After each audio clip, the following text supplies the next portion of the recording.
Well, Bert, give us a little background on this particular piece. I don't know. Sometimes with abstract painting, you never know. It doesn't necessarily have a background. It seems like you get started and then it changes from one look to the next day to a completely different thing the next.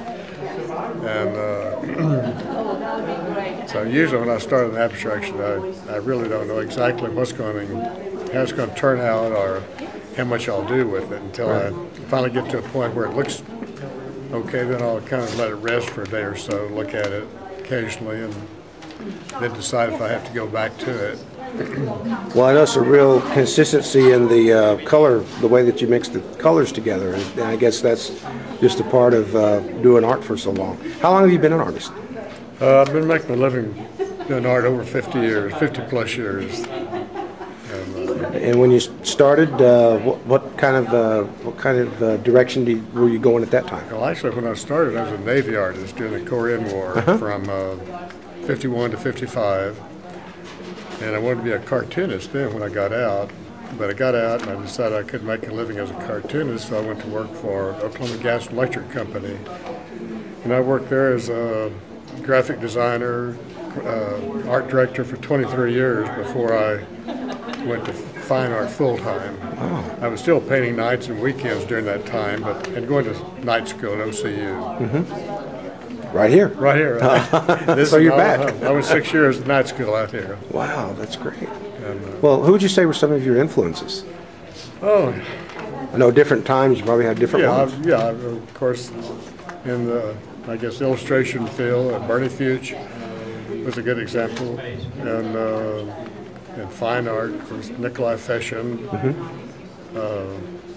I've had so many people I've liked, and it's hard to just pick out a few. But Nikolai Feshin is probably my all-time favorite fine artist, painter. Where's he from? Russia. Russia, okay. Okay. And he migrated from New York to Taos, and lived in Taos for quite a while, and then I think his last years he was out in Santa Monica, California, and he died in 1955. Oh, I see. Okay. What do you think you'll be headed now as far as the direction you're going to be taking? With your art? Yeah. Well, I'm doing, of course, I guess my two main things I do is non-objective abstracts, which is like this here, and abstract expressionism. Figurative, usually, recognizable subjects, but abstracted, like that.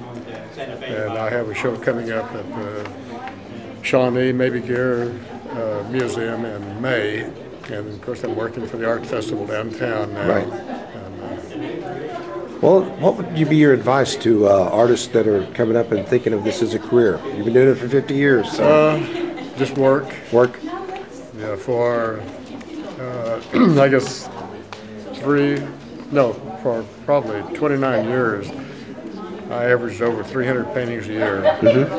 And every year I could tell I got better, you know.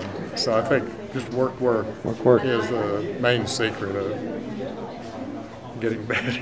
Wow, 300 a year. That's about a painting a day then? Just about. Wow. For a couple of years I did 365 paintings a year. And then I dropped down to just 300. Yeah, 300, a little over 300, but wow. I thought that was enough. Okay. Thank you so much. Well, thank you.